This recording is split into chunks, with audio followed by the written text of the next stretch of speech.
Friends, today I am going to discuss on language game। जैसा कि मैंने कल आप लोगों को बताया था कि जो लैंग्वेज गेम है वो जो लर्नर्स हैं, जो प्यूपिल्स हैं, वो उनके लिए कितना जो है लाभप्रद है, हम इस पर चर्चा करते हैं। और भाषा जो खेल है उससे क्या लाभ है स्टूडेंट्स को, उससे क्या फ़ायदे हैं, वो किस प्रकार की पद्धति है, उस पर हम आप चर्चा करेंगे। जैसा कि इसके पहले आप लोगों को मैंने बताया कि जो है ये भाषा खेल जो है वह एक प्रकार का स्किल है। इसके अंतर्गत स्टूडेंट जो है क्या करता है, देखिए, children differ enormously in the ability to perform various type of mental task. कहने का तात्पर्य है कि जो विद्यार्थी है, जो स्टूडेंट है, वो विस्तृत रूप से भिन्न भिन्न प्रकार के अपने योग्यता को अपने मेंटल टास्क के माध्यम से, उसके जो मेंटल टास्क होते हैं, मानसिक कार्य होते हैं, उसको कई प्रकार से, मेंटल टास्क को कई प्रकार से भिन्न भिन्न तरीक़ों से विस्तार पूर्वक उसको पूरा करता है, अर्थात वो पूरा करने की कोशिश करता है। कहने का तात्पर्य है कि I mean to say that children differ enormously in their ability. मतलब ये कहा जाता है कि अपनी योग्यता के अंतर्गत, मतलब कि जो विद्यार्थी होता है उसकी जो योग्यता होती है वो पूर्ण रूप से भिन्न भिन्न प्रकार की होती है। मतलब टू परफॉर्म वेरियस टाइप्स, जो अनेक प्रकार के मेंटल टास्क को पूरा करने के लिए वो प्रयोग करता है। मतलब वो अपनी भिन्न भिन्न क्षमताओं को, भिन्न भिन्न एबिलिटीज़ को, मतलब कि जो उसके अंदर एबिलिटी है, वो भिन्न भिन्न विद्यार्थियों की भिन्न भिन्न जो एबिलिटी होती है, उसकी जो क्षमताएं होती हैं, वो मेंटल टास्क को पूरा करने के लिए प्रयोग करता है। तो इस प्रकार से ये कहा जा सकता है कि सम है मच लार्जर वोकैबुलरी। कुछ ऐसे स्टूडेंट होते हैं जो ज़्यादा शब्दावली का प्रयोग करते हैं, मतलब वो भी एक प्रकार से मेंटल टास्क है। ये जो लैंग्वेज गेम है इसके अंतर्गत जो कुछ ऐसे स्टूडेंट्स होते हैं जो अधिक मात्रा में शब्दावली का प्रयोग कर लेते हैं and are ready to use language skills. और भाषा कौशल को प्रयोग करने के लिए कुछ विद्यार्थी हमेशा तैयार रहते हैं, मतलब कि वो उसका सामना करने के लिए हमेशा तैयार रहते हैं। भाषा कौशल का प्रयोग करने के लिए वो हमेशा तैयार रहते हैं। कुछ लोग अधिक मात्रा में ज़्यादा शब्दावली का प्रयोग करते हैं।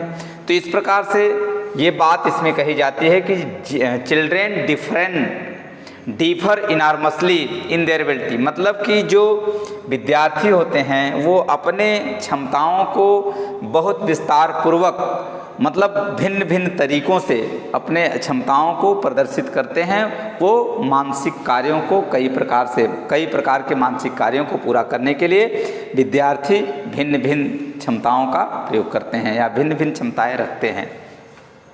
अब ये कहा जाता है कि लैंग्वेज गेम होता क्या है, मतलब कि अगर आपसे ये प्रश्न किया जाता है कि लैंग्वेज गेम है क्या, तो आप यहाँ पर लिखा है, आप देख सकते हैं, आप नोट कर सकते हैं कि language games are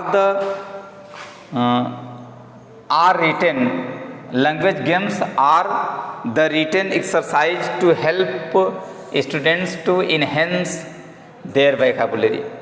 language games are the written exercise to help students. यहाँ पर जो है आप देख रहे हैं कि जो इसका उपयोगिता इसकी जो लिखी, इस सेंटेंस से ही इसका अर्थ जो है आपको समझ में आएगा कि लैंग्वेज गेम्स, भाषाई खेल जो है वो क्या है, आर द ओरल, मतलब मौखिक, आर रिटेन या लिखित। कहने का तात्पर्य जो है, यह जो मौखिक या लिखित ये अभ्यास, मतलब एक प्रकार से यह मौखिक या लिखित अभ्यास है। मतलब कि जो क्या किया जाता है, exercise to help student to enhance their vocabulary. मतलब एक प्रकार से ये मौखिक और अथवा लिखित एक प्रकार का अभ्यास है जो विद्यार्थियों के शब्दावली को बढ़ाने के लिए उनकी मदद करता है। सीधे सीधे अर्थ लिखा है, it is a kind of concept like definition और it is the real meaning of language games. मतलब कि भाषाई खेल की वास्तविक मीनिंग मतलब वास्तविक अर्थ को यहाँ पर स्पष्ट किया गया है। तो इस प्रकार से आप जान लीजिए, अगर आपसे पूछा जाता है कि what is language games, so you can write easily, so you can write without any hesitation, language games are the oral or written exercise to help students to enhance their vocabulary. मतलब ये कहा जाता है कि यह एक प्रकार का मतलब भाषा खेल एक प्रकार का लिखित या मौखिक अभ्यास है जो विद्यार्थियों को विद्यार्थियों को उनकी शब्दावली को बढ़ाने में मदद करता है। गेम्स ऑफ फन और एंजॉयमेंट, यहाँ कहा जाता है games are fun and enjoyment, मतलब कि यह एक प्रकार का मजाक और एक प्रकार का आनंद है।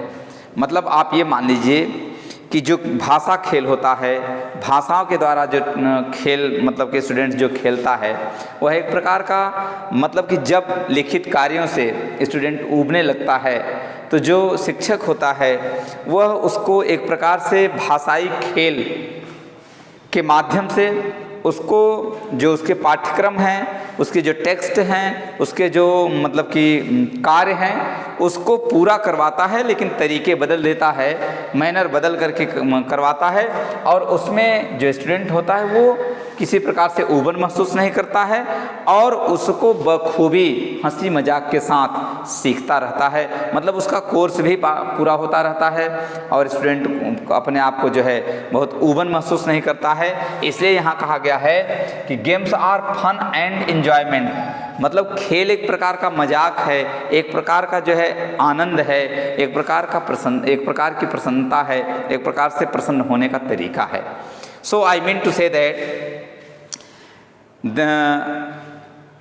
there are many advantages to play the language game between the teacher and the students। मतलब कि विद्यार्थी और शिक्षक के बीच में खेला जाने वाला यह भाषा खेल जिससे विद्यार्थियों को कुछ लाभ होता है वो इस प्रकार से है, मैं इस पर चर्चा करता हूँ।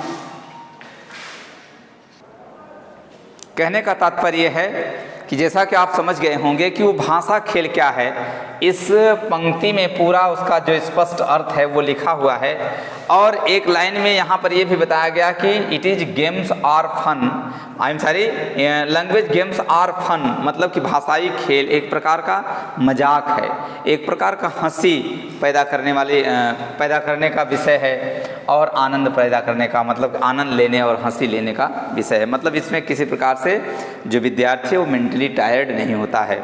तो हम मतलब अगले बिंदु पर हम ये कहना चाहते हैं there are many advantages of games, मतलब कि जो लैंग्वेज गेम्स होते हैं उससे क्या लाभ होते हैं उसको जो है मैंने 5 बिंदुओं में जो है उसको वर्णित किया है। आप उस पर हम चर्चा करते हैं, आप देखिए उसको कि वो क्या है। तो इस प्रकार से आप जान गए होंगे कि भाषा खेल क्या है और उसके लाभ क्या हैं, इस पर मैं चर्चा करने जा रहा हूँ। So in the first point, the primary use of the language games is provide practice in pattern and lexis। मतलब ये कहा जाता है, पहले बिंदु पर ये चर्चा की जा रही है कि इसके जो लाभ हैं, मतलब कि हम आपको जो है क्या कहते हैं कि थ्योरेटिकल एस्पेक्ट के अंतर्गत, मतलब कि जो सैद्धांतिक पहलू हैं उसके अंतर्गत, जैसे अभी आपको मैंने क्या कहते हैं ऑडियो विजुअल मेथड्स के बारे में आपको बताया, उसको एड्स के बारे में बताया, उसके साधन के बारे में बताया। अब इसके बाद मैं लैंग्वेज गेम्स के बारे में बताने जा रहा हूँ। इससे भी रिलेटेड जो क्वेश्चंस आते हैं वो मैं उस पर फोकस कर रहा हूँ, आप उस पर ध्यान देंगे। तो एडवांटेजेज ऑफ गेम्स, मतलब उसके जो लाभ हैं उसमें पहला बिंदु है the primary use of the language game. प्राथमिक स्तर पर भाषाई खेल का जो प्रयोग है वो क्या है, is provide practice in pattern and Lexus, शब्द विषयक पद्धति की तरफ या शब्द विषयक पद्धति के अभ्यास की तरफ यह जो है विद्यार्थी को उन्मुख करता है। मतलब यह कौन सा पैटर्न अपनाता है? इन पैटर्न एंड लेक्सिस शब्द विषयक पद्धति वाले पैटर्न को, शब्द विषयक पद्धति वाले और अभ्यास वाले पैटर्न को प्रोवाइड करता है, प्रदान करता है। मतलब ये क्या करता है, इससे क्या क्या होता है? मतलब शब्द विषयक पद्धति मतलब शब्दों का सृजन, शब्दों नए नए शब्दों का सृजन और शब्दों को कंठस्थ करने के तरीके, शब्द के माध्यम से स्टूडेंट को कुछ सीखने के तरीके को ये प्रोवाइड करता है, मतलब कि प्रदान करता है। मतलब कहने का तात्पर्य है कि द प्राइमरी यूज मतलब कि the first stage of the language game is provide practice, मतलब अभ्यास को, किस अभ्यास को प्रदान करता है? इन पैटर्न एंड लेक्सिस शब्द विषयक पद्धति वाले क्या कहते हैं अभ्यास को, शब्द विषयक पद्धति वाले अभ्यास को वो क्या करता है? प्रथम दृष्टिकोण मतलब पहले बिंदु पर वो प्रदान करता है।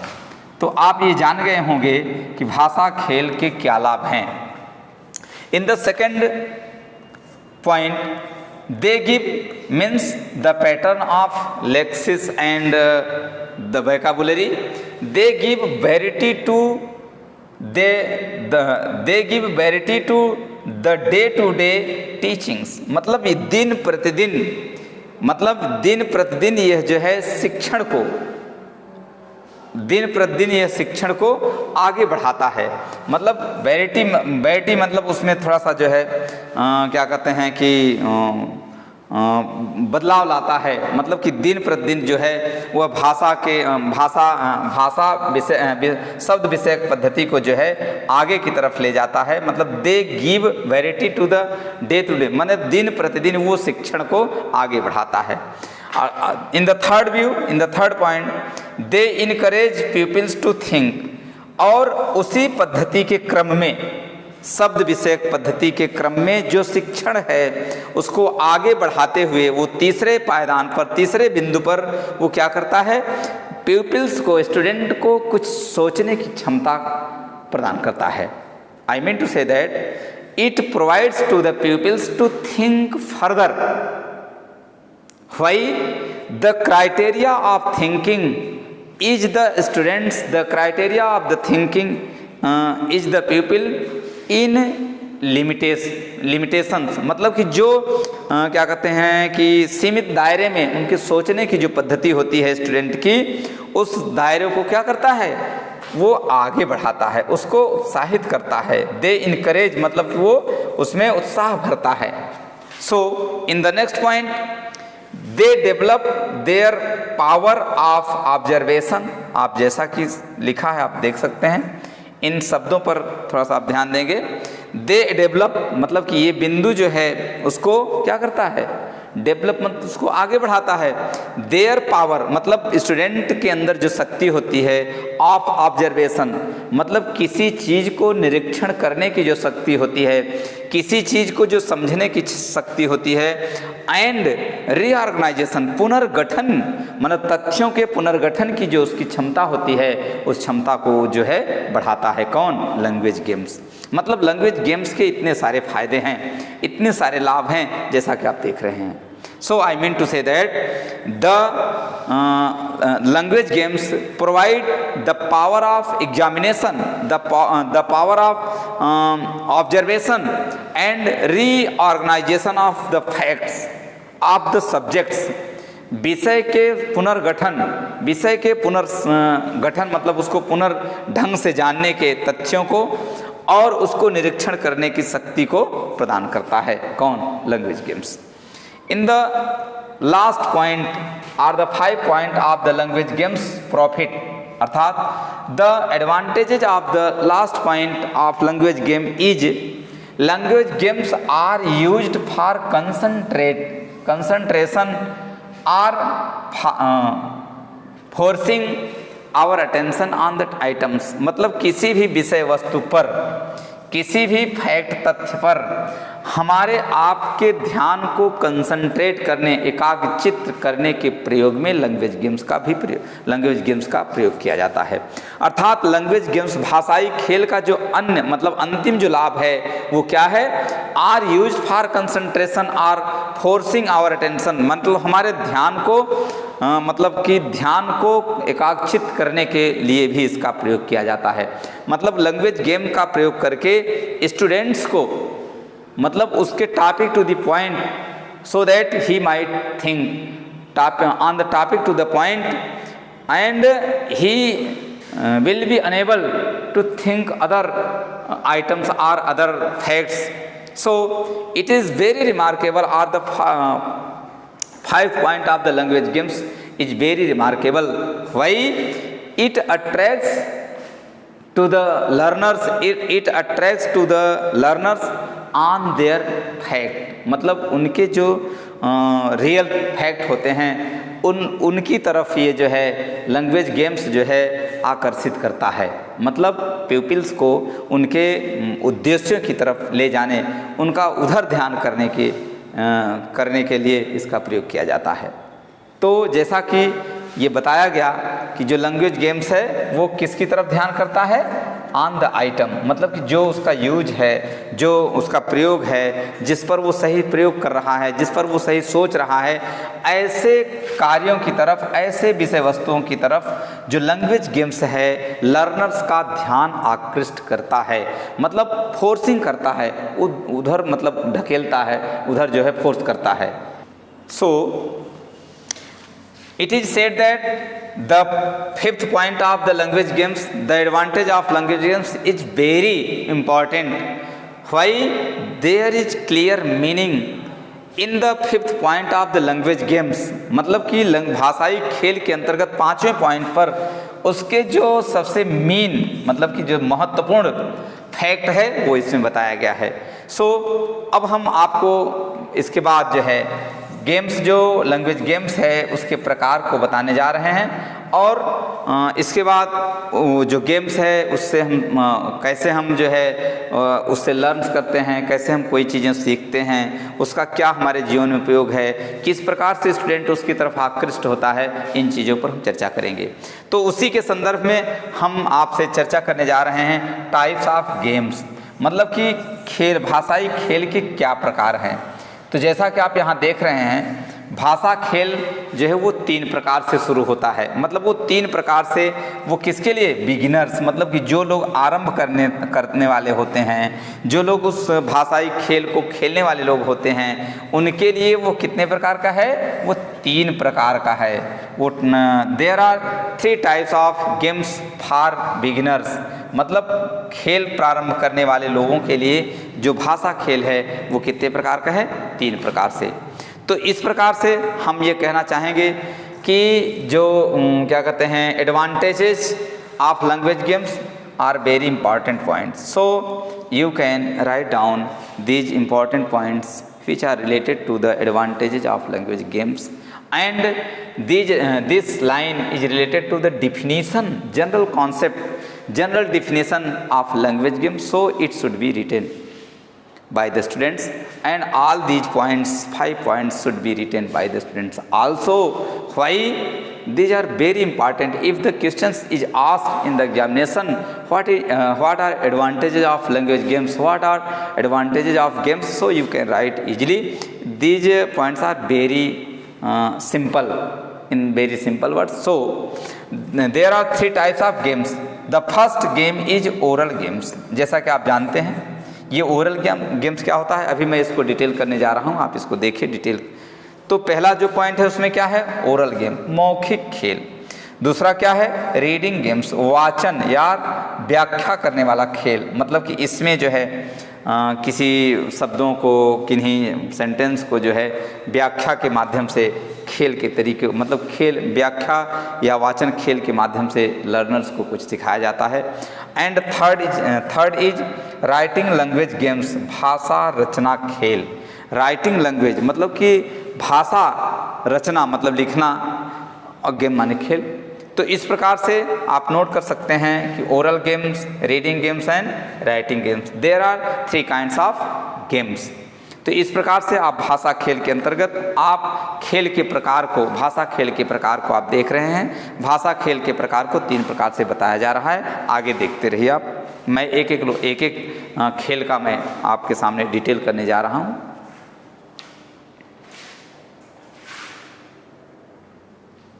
देखिए यहाँ पर ओरल गेम्स जो मौखिक खेल है उसके बारे में जो है बताया जा रहा है। ये मौखिक खेल क्या है, मतलब ये इससे होने वाले लाभ क्या हैं, इसके अंतर लैंग्वेज गेम्स के अंतर्गत ओरल गेम्स की महत्ता को प्रदर्शित किया जा रहा है। आप देख सकते हैं व्हेन स्टूडेंट है प्रैक्टिस, मतलब कि जब, तो इस प्रकार से ओरल गेम्स को बताया गया कि जब विद्यार्थी किसी अभ्यास की शुरुआत करता है, मतलब कि वर्ड पावर को, वोकैबुलरी मतलब कि किसी शब्द को, सेंटेंस को, लेटर को जानने का अभ्यास प्रारंभ करता है, तो उसके अंदर जो है किन किन चीज़ों का, किन किन पॉइंट्स का, किन किन इशूज की आवश्यकता होती है यहाँ बताया गया। तो यहाँ ये बताया कि व्हेन स्टूडेंट है प्रैक्टिस यूजिंग, मतलब वो जो अभ्यास करना प्रारंभ करता है, प्रयोग करता है। So many words the following can be organised, तो अनेक प्रकार के शब्द जो ऑर्गेनाइज हो जाते हैं, अनेक निम्न प्रकार के, सो मेनी वर्ड्स द फॉलोइंग मतलब कि निम्न मतलब निम्नलिखित ऑर्गेनाइजेशन, मतलब उन शब्दों को निम्नलिखित संगठन के अंतर्गत, मतलब वो निम्नलिखित शब्द, वो शब्द जो हैं वो निम्नलिखित रूप में ऑर्गेनाइज हो जाते हैं।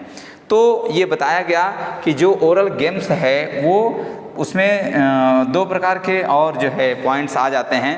उसको ओरल गेम्स के अंतर्गत जो शब्दों का संकलन या जो शब्द प्रयोग में ऑर्गेनाइज किए जाते हैं, जो शब्द संकलित किए जाते हैं, उनको आइडेंटिफिकेशन गेम कहा जाता है। मतलब उसी ओरल गेम को आइडेंटिफाई जब किया जाता है, मतलब उसी मौखिक शब्द को जब आइडेंटिफाई किया जाता है तो उसका नाम पड़ जाता है आइडेंटिफिकेशन गेम। मतलब कि परिचित, मतलब आइडेंटिफाई माने परिचय देने वाला, परिचय करने वाला खेल। वो परिचय करने वाला खेल क्या होता है, अब उसके अंतर्गत थोड़ा सा लिखा है, आप देखिए। मतलब अभी हम ओरल गेम्स की चर्चा करते हैं, मतलब ये लैंग्वेज गेम्स के अंतर्गत जो क्या कहते हैं गेम्स हैं, मतलब पहले उनके जो एडवांटेजेस हैं, उसके टाइप्स ऑफ गेम्स हैं, उसमें ओरल गेम्स में ही होता है आइडेंटिफिकेशन गेम। तो आइडेंटिफिकेशन गेम्स क्या होता है, उसमें ये लिखा है these games identify the object and reply, मतलब ये सेंटेंस में वो इशू होते हैं, वो बिंदु होते हैं, वो पॉइंट होते हैं। दीज गेम्स मतलब आइडेंटिफिकेशन जो गेम्स होता है वो आइडेंटिफाई करते हैं, परिचित करते हैं, करते हैं किसका, द ऑब्जेक्ट एंड रिप्लाई, मतलब कर्म का और उसके द्वारा किए जाने वाले प्रत्युत्तर को ये आइडेंटिफाई करते हैं। जैसे वो क्या करते हैं, जैसे इसमें है पहला जो पॉइंट है उसमें आइडेंटिफिकेशन गेम में प्रेजेंटिंग एन ऑब्जेक्ट, मतलब कि जो ऑब्जेक्ट होता है, जो कर्म होता है, उसकी प्रस्तुतिकरण होता है इसमें। जैसे देखिए यहाँ लिखा है व्हाट इज दिस और व्हाट इज दैट। अब देखिए यहाँ पर जो प्रश्न है वो कर्म की तरफ ऑब्जेक्ट को जो क्या कर रहा है, प्रेजेंट कर रहा है। तो इस प्रकार से जैसे कहा जाए कि what is this, what is that, इस प्रकार के जो सेंटेंस स्टूडेंट के सामने जो रखे जाते हैं वो ओरल गेम्स में आते हैं। तो स्टूडेंट जो है वो जवाब देगा, तो जब जवाब देगा तो क्या कहेगा, जैसे आप किसी वस्तु की तरफ संकेत करते हुए, जैसे किसी वस्तु को आपने संकेत किया और आपने लिखा कि व्हाट इज दिस। अब यहाँ पर आपने लिखा व्हाट इज दिस, दिस मान लीजिए ये एप्पल है। अब देखिए अब इसमें जो है मौखिक प्रश्न आप कर रहे हैं, ये एक प्रकार से मौखिक गेम है। मतलब जैसे स्टूडेंट क्लास में बैठे हुए हैं और जो शिक्षक है वो भिन्न भिन्न चीज़ों को, भिन्न भिन्न वस्तुओं को या उसके तरफ, वस्तुओं की तरफ संकेत करके प्रश्न कर रहा है। तो जो ये प्रश्न कर रहा है वो आइडेंटिफिकेशन मतलब एक प्रकार से परिचयात्मक, मतलब कि उन शब्दों को, उन चीज़ों का एक प्रकार से स्टूडेंट के सामने मौखिक प्रश्न करके परिचय किया जाता है, वो होता है आइडेंटिफिकेशन गेम्स। यहाँ लिखा स्पष्ट है दीज गेम्स आइडेंटिफाई, मतलब ये गेम्स जो है आइडेंटिफाई करते हैं द ऑब्जेक्ट एंड रिप्लाई, और उसको जवाब देते हैं। तो जैसे आपने पूछा यहाँ पर व्हाट इज दिस, मान लीजिए ये दूर रहा होता तो आप इसको कहते हैं व्हाट इज दैट, मतलब ये क्या है और ये क्या है, यह और यह वह। अगर ये दैट है तो दूर रहेगा, यह है तो क्या कहते हैं, दिस है तो नज़दीक रहेगा और दैट है तो दूर रहेगा। तो अब इसकी रिप्लाई, अब जब जवाब देगा लड़का, स्टूडेंट, जब लर्नर जो है जो जवाब देगा वो क्या कहेगा, दिस इज एन एप्पल। अब देखिए ये रिप्लाई हो गया, जो एप्पल है वो रिप्लाई हो गया और जो दिस है वो ऑब्जेक्ट हो गया। दिस जो है वो क्या हो गया, ऑब्जेक्ट हो गया। तो इसलिए यह कर्म और उसके जवाब, मतलब कि रिप्लाई मतलब उसका उत्तर इत्यादि को आइडेंटिफाई करता है, इत्यादि की तरफ प्रेजेंटेशन अपना देता है, अपना प्रस्तुतिकरण देता है। तो इस प्रकार से आप देखते हैं कि लैंग्वेज ओरल गेम्स के अंतर्गत कौन सा गेम्स आता है, आइडेंटिफिकेशन गेम्स, परिचयात्मक खेल।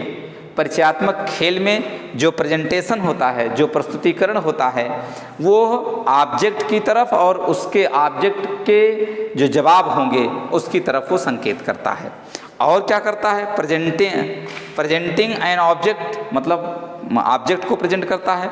आस्किंग अबाउट ए पर्सन, कभी कभी यह भाषा खेल, मतलब उसके अंतर्गत जो मौखिक खेल है उसमें ये भी कहा जा सकता है हु इज ही। जैसे इस प्रकार के भी प्रश्न आ जाते हैं, हु इज ही, यह आस्किंग क्या है, आस्किंग अबाउट ए पर्सन। अब देखिए यहाँ पर जो प्रश्न हो रहा है वो किसके प्रति हो रहा है, एक व्यक्ति के तरफ। अब देखिए वहाँ पर तो एक ऑब्जेक्ट था, ऑब्जेक्ट में तो डायरेक्ट और इनडायरेक्ट दोनों ऑब्जेक्ट होते हैं।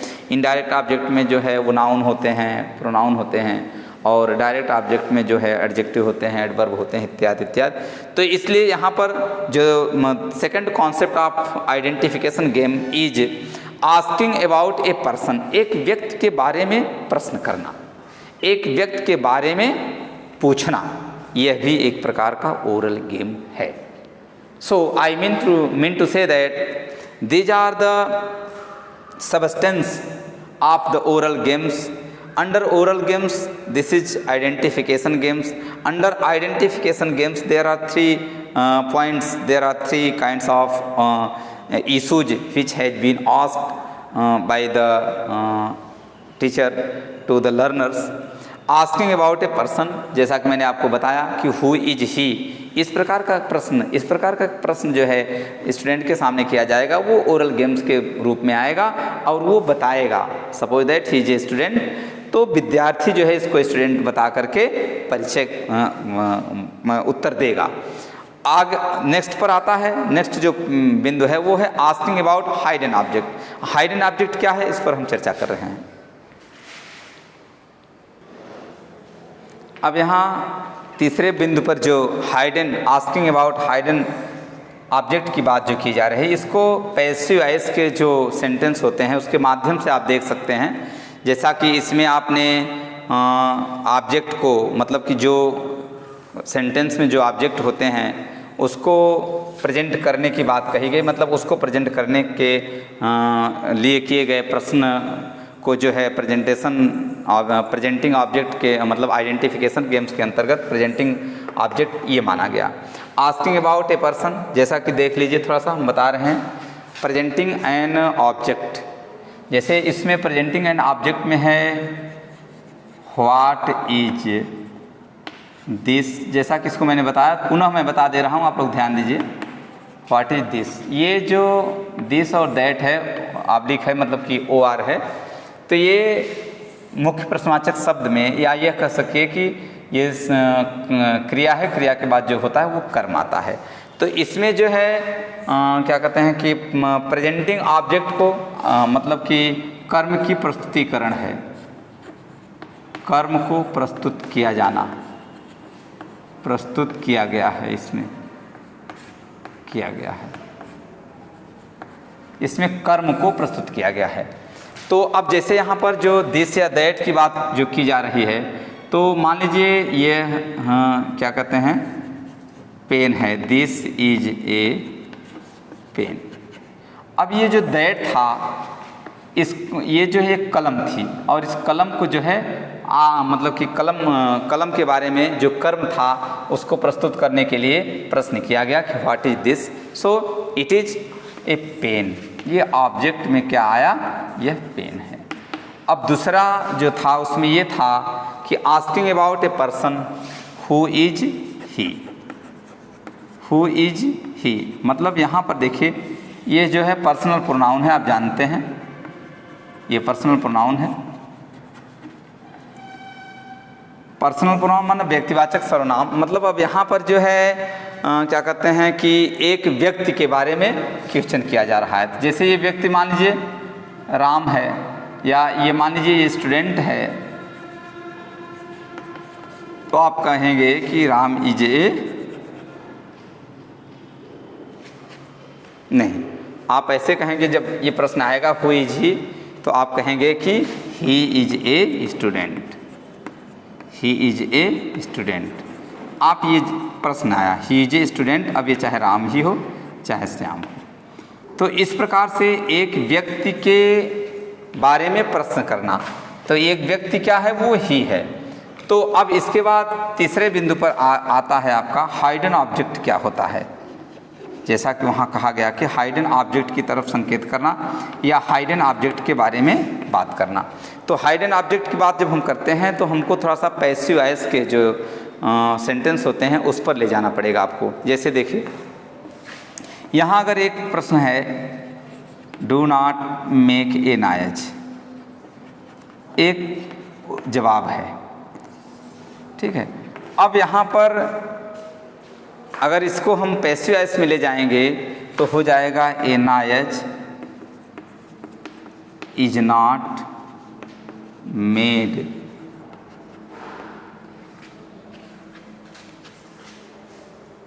ए noise is not made by you. अब ये जो प्रश्न है, मतलब ये आस्किंग अबाउट हाइडन ऑब्जेक्ट, तो ये जो ए नॉइज है मतलब कि ये जो यू है, बाई यू जो लिखा गया है, इसमें कहीं कर्ता के रूप में आया नहीं है। तो ये कहता है कि मतलब कि ओरल मतलब कि गेम्स में हाइडन ऑब्जेक्ट मतलब छिपे हुए कर्म के बारे में भी प्रश्न किया जाता है लर्नर से। तो अगर छिपे हुए कर्म की बात आप करेंगे तो उस प्रकार से आपको पैसिव वॉइस के ही एग्जाम्पल देने पड़ेंगे। पैसिव वॉइस में ही अक्सर हाइडन ऑब्जेक्ट आते हैं, और जहाँ पर क्या कहते हैं कि डिग्री कंपैरिजन की बात होती है वहाँ पर भी हाइडन ऑब्जेक्ट आते हैं, उसको थोड़ा सा देखिए। अब वहाँ पर जो है जैसे यहाँ पर लिखा है ए noise is made by you, मतलब यहाँ कर्म जो है वो छिपा हुआ है, वाक्य यहाँ ही पूरा हो जा रहा है। तो जैसे कहा जाए कि he is as good as he, ठीक है। तो अब यहाँ पर जैसे देखिए यहाँ पर एक कर्ता है एक कर्म है, तो ये जो कर्म है ये ही है, तो ये कभी कभी ये अंडरस्टूड हो जाता है। तो इस प्रकार के जो अंडरस्टूड हो जाते हैं जो कर्म, उनकी बात करता है। जैसे इसमें पैसिव वॉइस का वाक्य बना दिया जाए और उसमें ये प्रश्न किया जाए कि जैसे ये कहा जाए कि रीड योर बुक। देखिए यहाँ पर रीड योर बुक जब आप कहेंगे, इसमें जो कर्ता है वो कौन सा है, वो यू है, यू हमेशा छिपा हुआ है। तो जब आप इसको पैसिव वॉइस में ले जाएंगे तो हो जाएगा your book is red by dot dot dot करके छोड़ देंगे, तो स्टूडेंट बताएगा, क्या बताएगा, a book is red by. अब डॉट डॉट डॉट यहाँ पर हाइडन ऑब्जेक्ट की रिक्वायरमेंट हो रही है, तो यहाँ पर हाइडन ऑब्जेक्ट को लिखा जाएगा यू। इस प्रकार से ओरल गेम्स के अंतर्गत आइडेंटिफिकेशन गेम्स में presenting an object, asking about a person, asking about hidden object.